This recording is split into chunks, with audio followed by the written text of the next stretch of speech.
pero bago contact lang yan. Isang like at isang subscribe. Masaya na muna dyan at sa mga gusto sumali sa ating click, yung join button nandiyan lang po sa baba.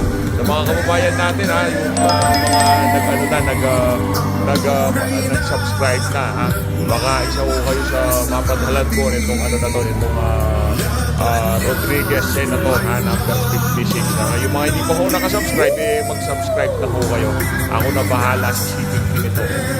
Subscribe lang po sa baba. Pero kung gusto nyo kayo lagi nanadyan po yung join button. Ayun na nga, bago tayo dumako dito sa interview nitong si Atty. Vic Rodriguez, dyan sa SMNI, na kung saan tinanong ko siya kung anong update sa Korte Suprema kaugnay doon sa kanilang petisyon na ideklarang unconstitutional yung 2025 budget dahil doon sa mga kapalpakang ginawa nitong mga walang yang congressman na to. Pasyalan muna natin itong FB page nitong si Stella Kimbo. Alamin nun natin, makibalita ko tayo dito sa alin na to kung ano bang pinagkakaabalahan ngayon nitong si Stella Kimbo. Kasi medyo nananahimik po na rin itong si Teacher Stella Nag-news tayo. Ano kayang ginagawang paghahanda nitong si Stella Kimbo diyan sa pagpapatawag sa kanya na yan ng Korte Suprema. Tayo ho'y nagulat sa ating nakita. Mantakin nyo yun talagang nagulat po tayo Sabi ko naman yung ginagawa nito. Siyempre, eleksyon. Natural, mga kampanya yan. Pero sa kanyang mga kampanya, dito po tayo nabili. Ibang klase yung tipong parang nagkukuhanan niya ng pondo, parang botogless. Ito na ho ba yung resulta ng pagpapakaaso mo dito kay Tambaluslos? Ito na ho ba, yan ang kasabi natin. Yan ba ang resulta ng pagpirma sa impeachment ni VP Sara? Yan na ho ba yung 150 million para doon sa mga pumirma makakakuha ng napakalaking pondo na magagamit sa kanilang mga kampanya? Naku, kailangan ho nating pag-usapan to. Kailangan ho nating alamin kasi meron ng polisiya ang COMELEC. Diba? Bawal mamigay ng ayuda o kung ano-ano pa mga kabalbalan itong mga kandidato. At base sa ating nakikita na yan, hindi lang ho yan. Siyempre, kailangan naman yan lang ipakita natin. May pasayaw-sayaw ka pa, walang yaka. Pumunta ka doon sa Korte Suprema, doon ka magsasayaw. Doon ka magpaliwanag. Maliwanag yun sa sambayan ng Pilipino sa mga biglang sumilip sa mga gusto nito, hindi ko kayo mabibigyan. Hindi ko kayo mabibigyan. Doon ka magpaliwanag, Stella Kimbo, sa Supreme Court. Huwag mo kaming daan sa pasayaw-sayaw mo na yan.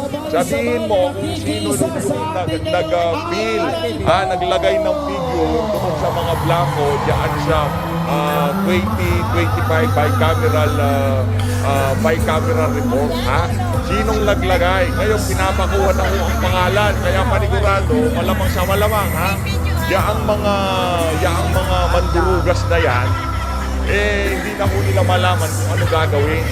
Naghahanda, nakita nyo naman ho kung paano trumabaho ang Korte Suprema. Nakita nyo ho, kahit anong paliwanag pa nila doon sa issue ng pondo ng PhilHealth, kahit ano pa hong depensa nitong mga walang yan nasa panig ng pamahalaan, hindi ho nakalusot at ipinapasa oli ho ngayon yung 60 billion na ilipat galing PhilHealth papunta sa National Treasury. At sa tingin ho natin, magkaparehas na senaryo ang ating makikita dyan sa petition na yan, itong si Congressman Ungab at itong si Atty.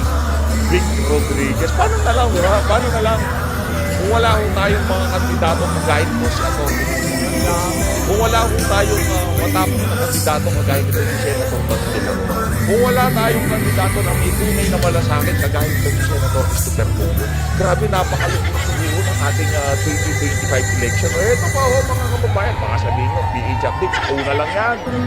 Yan naman yan mga kababayan.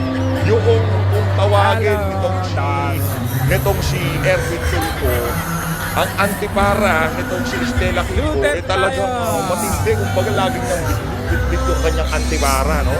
Tignan nyo naman yan. May payakap-yakap pa. Si Bibi Sara, di gumaganyan. Siya ang pinagkakaguluhan. Kitang-kita yung kaplastikan nitong alin ng ibang klase talaga. Ayan, oh. Meron ka pang nalalaman na fake news na ganyan. Ako, para wala tayong issue dyan, ipaliwanag mo po kung sino ang naglagay ng video at kung bakit merong blanco sa bicameral report.